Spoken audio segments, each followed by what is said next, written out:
Silvio Santos não foi apenas um apresentador de televisão. Ele foi um estrategista silencioso, um leitor de mentes e talvez a pessoa que mais entendeu o brasileiro comum em toda a história da mídia.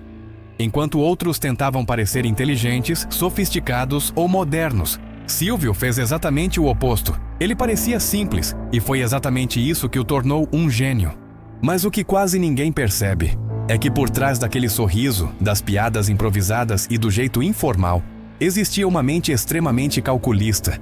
Uma mente que construiu um império sem seguir nenhuma regra tradicional.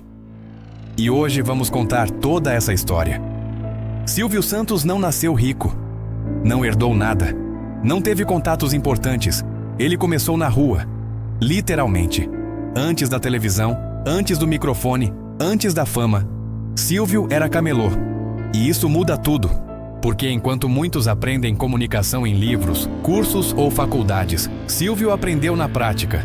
Na rua, você só sobrevive se entender pessoas. Você precisa saber quando falar, quando insistir, quando parar, quando brincar, quando provocar. Se errar, você não vende nada. E Silvio aprendeu rápido. Ele aprendeu que atenção vale mais que produto, que emoção vale mais que lógica e que simplicidade vende mais que sofisticação. Essa foi a base de tudo. Quando Silvio chega ao rádio e depois à televisão, ele não tenta ser como os outros. Ele não tenta parecer um artista, nem um intelectual, nem um comunicador refinado. Ele fala como o povo fala, brinca como o povo brinca, erra palavras, improvisa, ri de si mesmo.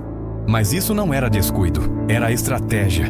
Silvio entendeu algo que quase ninguém entendeu até hoje. As pessoas não querem assistir alguém melhor do que elas. Elas querem assistir alguém parecido com elas. E foi aí que ele venceu. Enquanto outras emissoras investiam em cenários luxuosos, discursos ensaiados e programas engessados, Silvio investia em algo muito mais poderoso: participação. Ele falava com o público, chamava pelo nome, interagia, errava ao vivo, voltava atrás, mudava as regras no meio do jogo. E o público amava isso, porque parecia real. Silvio transformou espectadores em participantes, e quando alguém participa, ele se sente parte daquilo. Esse foi o primeiro grande segredo. Mas a genialidade de Silvio não parava na frente das câmeras. Fora do palco, ele era ainda mais perigoso. Enquanto outros apresentadores dependiam das emissoras, Silvio construiu algo diferente. Ele não queria apenas aparecer, ele queria mandar. E assim nasceu o SBT, não como um projeto artístico, mas como um negócio. Silvio nunca escondeu isso. Televisão para ele sempre foi empresa, audiência era moeda e atenção era poder. Enquanto concorrentes buscavam prestígio, prêmios e reconhecimento internacional, Silvio buscava algo muito mais simples: lucro, controle, independência. Ele entendia que quem controla o caixa, controla tudo. Por isso ele diversificou: loterias, carnês, Jequiti, produtos populares, venda direta. Tudo conversava com o mesmo público, o brasileiro comum. Silvio não tentava vender sonhos inalcançáveis. Ele vendia possibilidades simples, um prêmio pequeno, uma chance, uma esperança.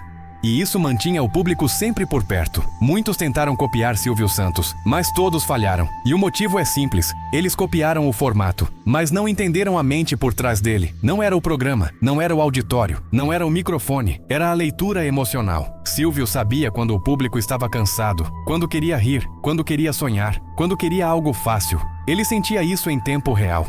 Por isso ele mudava regras no meio do programa. Por isso ele improvisava. Por isso ele quebrava o roteiro. Ele não seguia o script, ele seguia o público. E aqui está algo que quase ninguém percebe. Silvio Santos nunca tentou ser eterno. Ele nunca tentou ser jovem, nunca tentou se adaptar às modas. Ele deixou o tempo passar. Porque ele sabia que confiança vale mais que modernidade. Enquanto outros tentavam se reinventar desesperadamente, Silvio continuava sendo Silvio. E isso criou algo raríssimo: lealdade. O público confiava nele. Mesmo longe das câmeras nos últimos anos, o nome Silvio Santos continuou forte, porque ele construiu algo maior que programas. Ele construiu um símbolo, o símbolo de alguém que venceu entendendo pessoas, não sistemas, que ficou bilionário sendo simples, que dominou a mídia sem parecer poderoso, que controlou tudo, sem nunca levantar a voz. Silvio Santos provou que genialidade não precisa ser barulhenta, não precisa ser sofisticada, não precisa impressionar, ela só precisa funcionar. E talvez seja por isso que até hoje, ninguém conseguiu copiá-lo. Porque Silvio não foi um personagem. Ele foi uma leitura perfeita do Brasil. E isso Não se ensina em nenhum lugar. Mas existe um detalhe ainda mais profundo na história de Silvio Santos. Algo que quase nunca é dito. Silvio não era apenas bom em comunicação. Ele entendia poder. E entendia que poder de verdade não se exibe. Ele se administra. Enquanto outros empresários buscavam visibilidade, entrevistas, capas de revista e status, Silvio fazia o oposto. Ele sumia. A ausência dele nunca foi fraqueza, foi estratégia, porque quanto menos você aparece, menos você é atacado.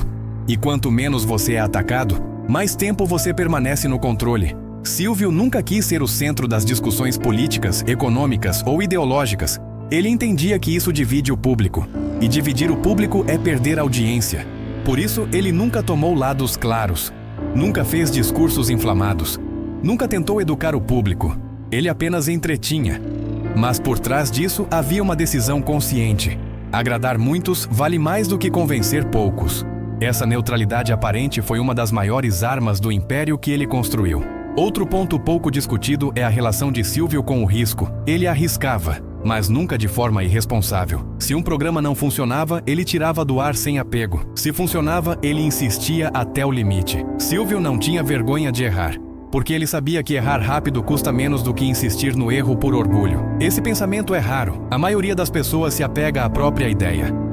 Silvio se apegava ao resultado, e isso explica por que ele sobreviveu a décadas de mudanças no mercado, na tecnologia e no comportamento do público. Muitos dizem que Silvio era intuitivo, mas isso é uma simplificação. Intuição sem observação é palpite. Silvio observava o tempo todo. Ele observava reações, silêncios, risos, desinteresse. Ele entendia algo simples. O público sempre diz o que quer, mesmo quando não fala nada. Se o auditório esfriava, algo estava errado.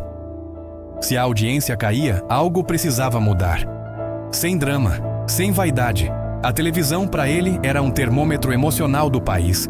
E talvez o aspecto mais impressionante de todos tenha sido a maneira como Silvio lidou com o próprio ego. Ele poderia ter sido o empresário arrogante, o dono do império, o homem poderoso, mas escolheu ser o comunicador acessível. Chamava colegas de trabalho ao vivo, brincava com erros, ria de si mesmo. Isso criava uma ilusão poderosa, a sensação de que ele era um de nós. E quando o público sente isso, ele perdoa falhas, aceita imperfeições e permanece fiel. Esse tipo de conexão não se compra, não se força, não se cria com marketing. Ela nasce da coerência. Silvio também entendeu algo que muitos empresários ignoram. Crescimento sem controle é risco. Por isso, mesmo com um império bilionário, ele sempre manteve decisões centralizadas. Nada acontecia sem passar por ele. Alguns viam isso como teimosia, outros como excesso de controle. Mas, na prática, isso garantiu algo raro, uma identidade consistente por décadas. O SBT nunca tentou ser tudo para todos. Ele sempre soube quem queria atingir. E isso é muito mais difícil do que parece. Com o passar do tempo, novas gerações surgiram, novos formatos, novas plataformas. A internet mudou tudo. E mesmo assim, o nome Silvio Santos continuou relevante, porque ele não construiu apenas audiência, construiu memória. As pessoas cresceram ouvindo sua voz, assistindo seus programas com a família, associando o domingo à presença dele. Isso cria algo que algoritmo nenhum substitui: vínculo emocional. No fim das contas, Silvio Santos não deixou apenas um legado empresarial. Ele deixou uma lição silenciosa: a de que genialidade não precisa ser complexa, que inteligência não precisa humilhar e que poder não precisa gritar. Ele provou que entender pessoas vale mais do que dominar técnicas, que observar vale mais do que impor e que permanecer vale mais do que brilhar rápido. Silvio Santos não venceu tentando mudar o Brasil. Ele venceu entendendo o Brasil. E talvez seja exatamente por isso que sua genialidade nunca pôde ser copiada. Porque ela não estava nos formatos, nem nos programas, nem nas empresas. Ela estava na leitura humana. E isso é o tipo de inteligência mais rara que existe. Existe ainda um último nível da genialidade de Silvio Santos que quase nunca é discutido. Um nível que não aparece na televisão, não aparece nos negócios e não aparece nos números. É o nível do tempo. Silvio Santos entendeu algo que pouquíssimas pessoas entendem em vida: o tempo sempre vence a pressa.